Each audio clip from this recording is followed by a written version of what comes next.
Cheer up, old chap. We'll soon have you up and about again. Stay here, please. I'll see Dr. Bowers out. Yes, Miss Headsman.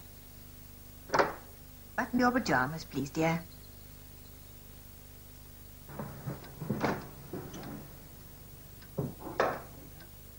Measles. Oh.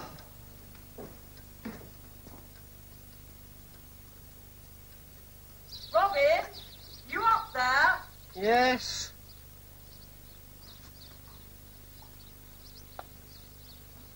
What are you doing?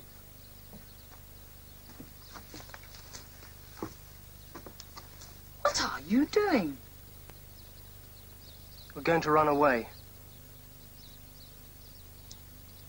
I think that's a rotten idea. Oh, you would. Think what Father's going to say. No, you think. You're always mooning around thinking. I'm going to do something for once. Anyway, Harold's ill. How can he run away? I'm not taking Harold. He'd only hold us up. It's stupid, Robin. Prison would be more fun than living here.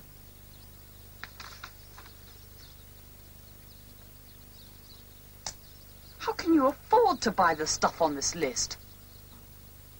Porridge oats, chocolate, twine, kettle. She's stopped our pocket money. Still think it's such a bad idea? Yes. We'll be going back to school in a week. And I've got exams coming up. Oh, can't you ever stop being a swot? Why do you always have to rush into things without thinking? I'm not going to spend another 7 days in this place. Where will you go?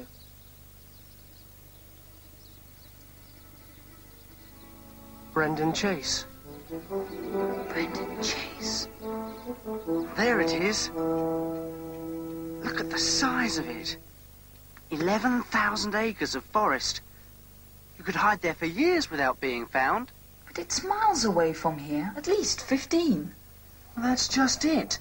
They're bound to think I'm hiding much nearer. You'll never make it in one night. I walked further than that at scout camp last summer. Yes, but in daylight. There's a full moon tomorrow night. I wish you'd come too, John. It'd be much more fun. It's high time you were both in bed. Just go, Miss Holcomb.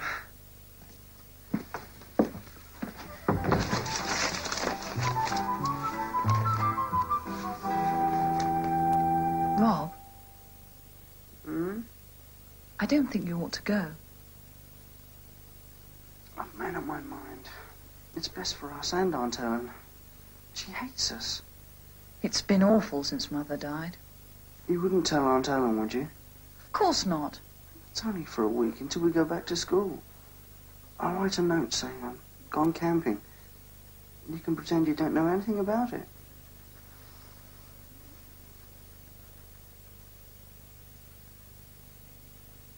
Rob, I'll go to sleep. do you remember that story Cook told us?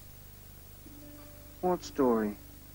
About those two poachers who went into Brendon Chase one night and got lost. You remember? One of them went mad. It was a week before they found him. And his eyes had been pecked out by birds. They never did find the other man, Cook said.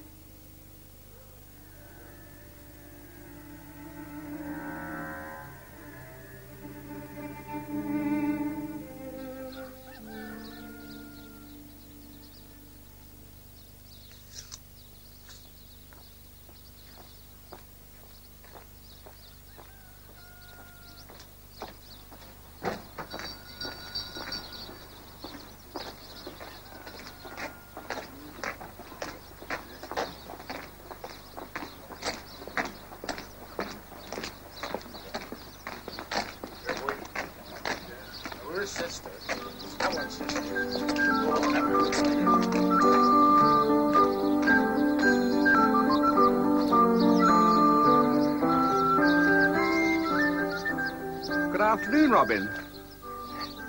Good afternoon, Mr. Whiting. Sorry to hear about Harold. Oh, yes, sir. I've just been speaking to your aunt. You mean she's here? On the telephone. Oh. I'm sorry about yesterday, sir. Was your car all right? Yes, well, of course, you realise if we had collided, my car would have been a lot less dented than you. It was stupid of you to behave so recklessly on a public highway, young man. Naturally, if I hadn't been driving like a lunatic myself, your aunt would have got to hear about this. So, I think we both learned a lesson. Good day to you, Robin. Thank you, sir.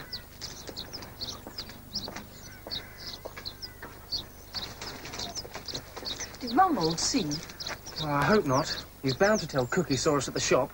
Come on, we'll go back across the fields. We don't want to risk meeting anyone else. You can't walk 15 miles in the dark carrying all this. You couldn't even do it on a bicycle. Oh. 2 of us could do it. Why take all this food? The oatmeal must weigh a ton. Let's take some of it out, then. Why take any food at all? What do I live on? Berries? Rabbits and pigeons and fish. Hunt for food like a real outlaw. A fishing rod. I forgot that. And a gun. These arrows wouldn't kill anything. We haven't got a gun. Rumbold has.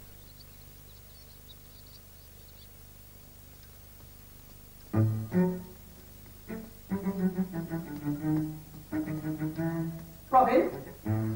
John, Yes, Aunt. come into the drawing room, please.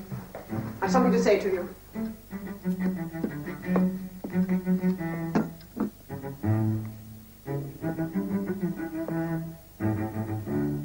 Close the door.